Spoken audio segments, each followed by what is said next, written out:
Chapter 3, Subsection 2, Shelter. This is all pretty simple and straightforward so far, and many of you are already familiar with and even practicing much of what I have discussed up to this point. However, now is the time to discuss shelter. Many of the concepts I will bring up here might be familiar, but most of them are considered unacceptable by the average person. Nevertheless, if you are serious about affecting change, it is time to ask yourself, why are such concepts unacceptable? Now, most of us are born dependent on our parents for shelter, and subsequently are subject to whatever dependence they have developed on the economic system for that shelter. Until you become an adult, there is very little you can do to affect that dependence. You can offer your opinion to your parents, which will likely be ignored because of your youth, no matter how educated you are. This is one thing we need to change right away. With modern technology and access to information, it is easy for our youth to assimilate more information at a far greater pace than any generation before. Not to mention, most adults should have had enough experience with the general public to know it's easy for someone twice your age to have half your education. So why cannot the same concept be applied to someone half your age? Whether you get your parents to listen to your opinion, or you have to wait until you are an adult so you can move out, the options for reducing your dependence for shelter is much the same. This is the next thing that needs to change in our culture. The notion that once you become an adult, you need to move out as soon as possible. Tempted by promises of freedom and fun, most experience great difficulty in balancing their income and expenses, often leading to them returning to their parents' homes by their mid-20s. Not only is this difficult and embarrassing, but it is also very wasteful. Even if you manage to avoid moving back to your parents' home, you still are likely being charged more for your home than an older adult based off your youth and lack of credit. Rather than moving out only likely to move back in, you should cut out the middle step and save your time and money. Instead, you should seek greater independence while remaining in your parents' home. This is often done by moving into an attic, basement, garage, or some other outbuilding. Depending on the family dynamic and the size of the home, this could be established simply by putting a lock on your bedroom door. If your home is small but there is space in the yard, you could consider buying a trailer or RV and moving into it, not only establishing an independent space, but investing in an asset for your future. And if your parents' home is not adequate for such expansion, then you could suggest pooling your resources in order to move to a more suitable location.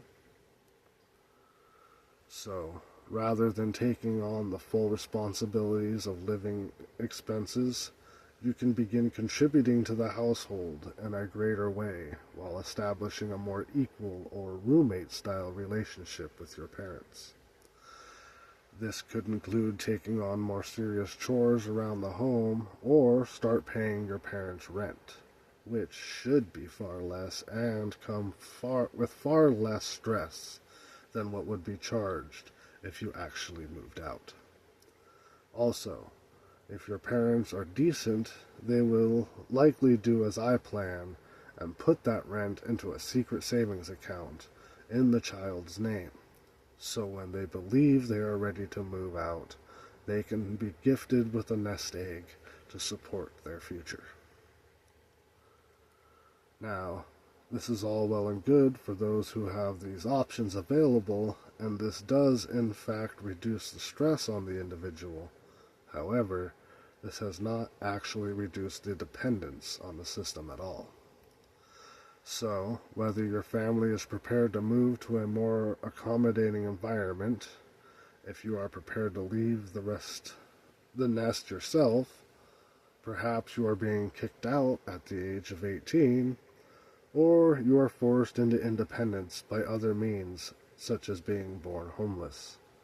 The next step is the same, no matter what. Because the only way to be completely independent of the system for shelter is to have a home outside of modern civilization. So, to be a member of our culture, you will be dependent on whatever system our culture continues to rely on. This means your decision is to determine just how involved you want to be. Homesteading out in the wilds beyond the edges of civilization is the dream, but is far more difficult than it may seem, though I will add, not as difficult as they try to make it appear. Also, with the expansion of civilization, it is only a temporary solution. Others are attempting to do the same thing right in the middle of civilization by building off-the-grid homes and hiding in private lands. I believe this would be more stressful and more difficult to maintain than simply operating minimally within the system. There is also squatting rights and adverse possession laws that can be looked into, but these are different all over and are simply ways to use the system to your advantage rather than become independent of it. Then there are shelters and other places you can take advantage of. I am not as experienced in such forms of sheltering.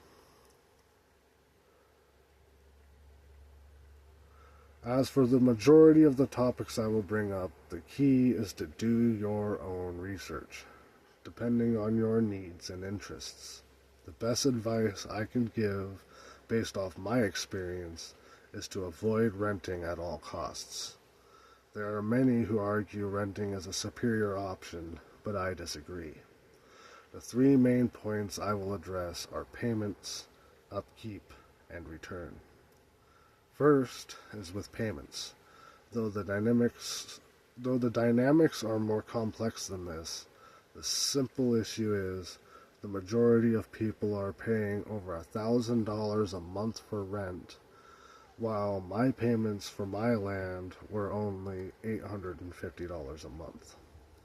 Including land taxes, that is still less than $1,000 a month. On top of that, after 10 years, I stopped making those monthly payments, and it becomes mine. Then, it will only cost me a few $1,000s each year in land taxes. While, as a renter, you'll continue to make those larger payments monthly for as long as you would like to live in a home.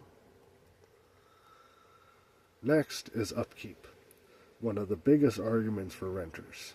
The main support is when renting, you are not required to pay for the upkeep and maintenance of the home and property. Unfortunately, this often results in the use of inferior products and shabby workmanship, seeking the lowest cost, resulting in the lowest quality of work.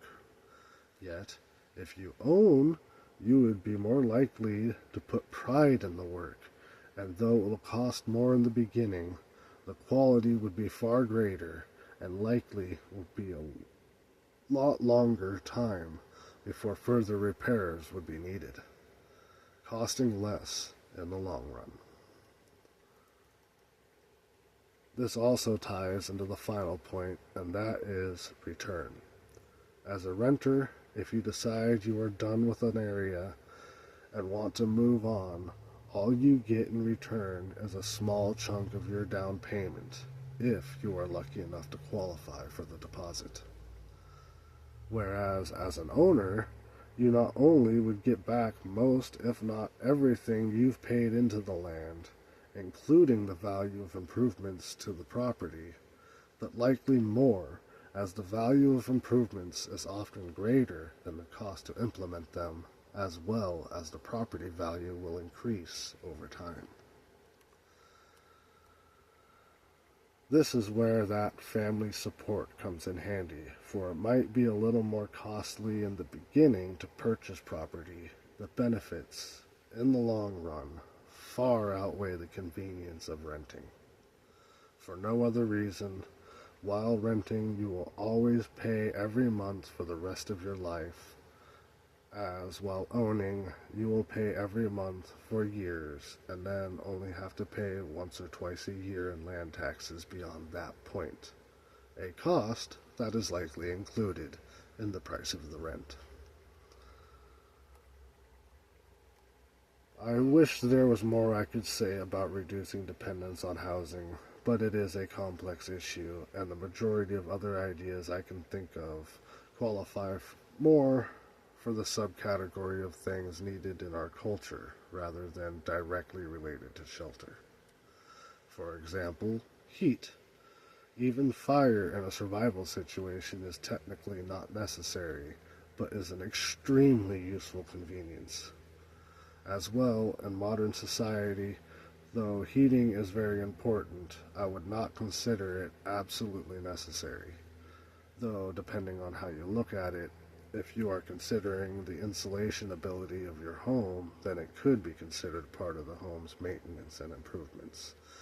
But when thinking about heating your home, it becomes a question of the energy being used and how efficient your system is. That I will cover more in the subsection on power and fuel. But before we can get to that, we need to talk about water.